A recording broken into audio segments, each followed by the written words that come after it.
Okay, Mavuika is back. It's been a while and I'm pretty sure many of you would love to have Mavuika. So yes, if you haven't already tried to pull for her, I do really wish you good luck. However, this video is specifically more toward those of you who has already got Mavuika and is wondering whether or not to invest more into her or just technically save for future character, because there's no denying that Mavuika is quite literally the highest DPS damaging character in the whole entire game right now. However, many of you are only having Mavuika at a C0 level, and that's pretty much it. Like I am, I don't got access to Mavuika weapon, access to more of her constellation or anything. Basically, I just have just a C0 Mavuika on my account. So we'll talk a little bit about Mavuika investments in this video and whether or not you should invest more into her or save for future characters. Mavuika is going to be coming back soon, and I know that many of you are excited for her. So if you're planning to swipe for pooling, then don't forget to check out Lootbar.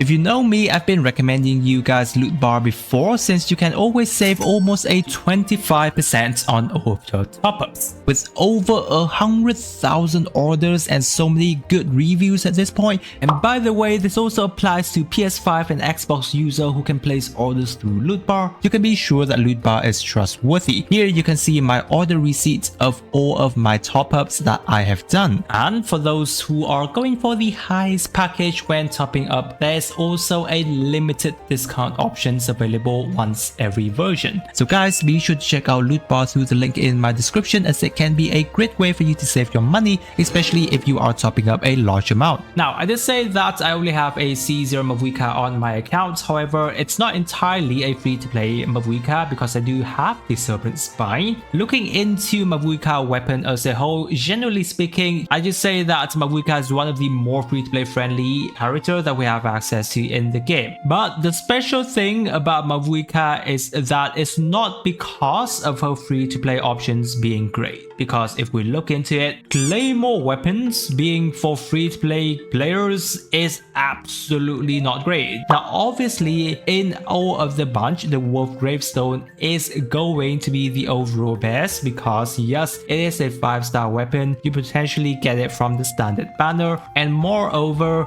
it have access to really decent attack buffing for your team, and considering that Mavuika's team skills with it, it is a really nice weapon. But that is obviously for the 5-star. The 4-star option isn't great. And the reason why Mavuika is a good free-to-play character is because of the fact that her damaging capability is just too damn high, that regardless of which weapon she's using, she's still going to be able to more or less deal really nice number for your team. Which is why overall, yes, even though I'm rocking a Serpent Spine, it is still really decent for her. However, that being said, her signature, which is the 1000 Blazing Suns, is actually an insanely good weapon for her. It basically gives her crit rate, crit damage, high base attack, as well as extra attack percentage, overall everything that she needs. The thing about her signature is that it is technically roughly around a 20% better than most of the other 4-star weapons. Even comparing to the Earth Shaker,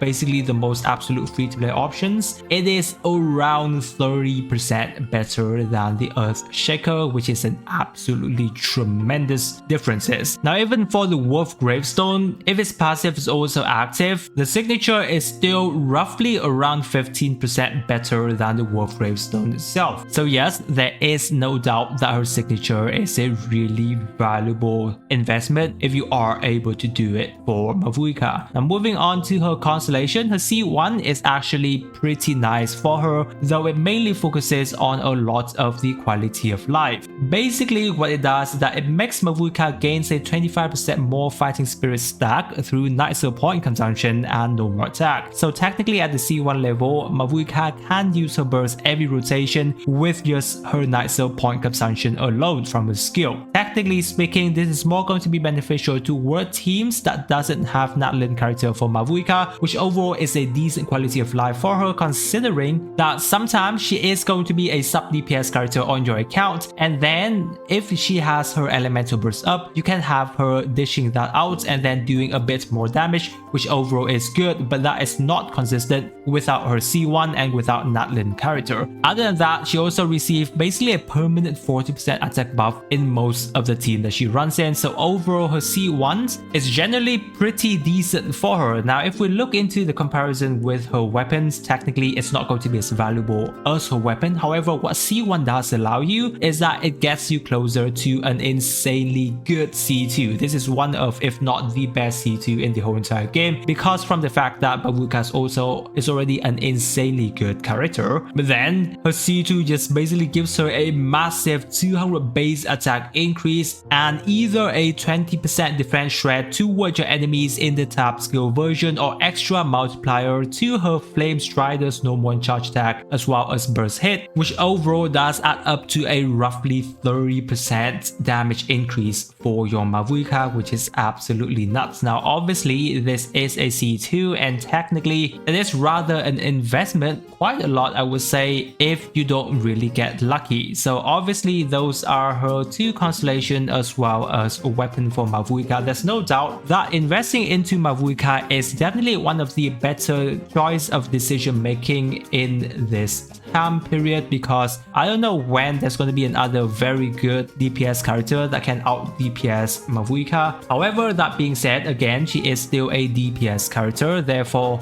yes, she is still going to be in a lot of competition with her other DPS character, which is why there is also the consideration of whether or not you should be investing more into Mavuika herself. Now from my personal experience with a C0 Mavuika myself, technically I do have a Mavuika with a Serpent Spine, so generally that's going to be a bit of a better weapon for her, but I've just been using pretty much that for my Mavuika. I don't have much of an investment for her, and yet most of the team comp that she's in, she's still able to clear out the content really well. While obviously not technically the final floor of the new endgame content just yet, but she's still able to clear out most of the content alongside with a team with basically minimal investment. So generally a C0 Mavuika is absolutely outstanding already, and there might be some other really good character that you guys might be considering in the future, like you know, like a Sitlali, right? Sitlali is a very valuable character on your Mavuika team. Generally speaking, I think it's going to be a lot better if you guys have a C0 Mavuika with a C0 Sitlali rather than you having an invested Mavuika without a Sitlali personally. Obviously, Mavuika does have access to a lot of different team comps that you can manage, but generally speaking, the fact that Sitlali can be in other multiple different teams as well is generally, from what I can see, is a better investment as a whole, because well, who knows, maybe down the line there's going to be another pyro character that works really well with Sitlali. Or you know, Shilonen is also a really nice character for you guys to be investing in, right? You're still investing into Furina, for example. Those characters are really good of an investment itself. So technically this is more or less a case by case for your account specifically, but generally speaking, from what I am seeing for myself, I usually would just go for a wider range of supportive character for the account so that we can use those kind of character for multiple different teams. And again, this goes to Sitlali, Shilonen, and even more so recently we've got S Coffee as well. Recently we've been having quite decent number of sub DPS supportive character that is rather nice. Not to mention future potential not cry character are coming. Innefa is a character that I can see that not many of you are excited about. However, she does have potentially Lunar Charge that can be a little bit revolutionizing Electro Charge reaction, for example, so that opens up a little bit more of the team cost for you guys to play around with if you want a bit more diversity in those kind of situations. However, yes, there will be future not cry characters that are potentially coming, you know, like a Fatui Harbinger later on, for example, like Dam's Elite, right? Definitely there's going to be a lot more really nice DPS character that are coming into the future. So yes, Mavuika is a really good character, but since again she is a DPS character, her time of being at the top of the tier is generally quite limited, because while in the past, as we can see, Raiden Shogun in the past when she was released is rather a character that is on the top of the top tier, but then as time goes by, yeah, it's a bit hard for her to compete nowadays. So that might be the situation that Mavuika may find herself in. So that's going to be something of a consideration. So I think that's all I have to say about Mavuika investment at the current point. I hope that the video have been valuable to you guys. If you do have any question, leave it down in the comment section, and I have some other lovely Genshin player will get to you there. If you're new to the channel guys, don't forget to subscribe, and it is a free way to support the channel and not miss out on my future Genshin videos. With that, I wish you a super day, and I'll catch you on my next video.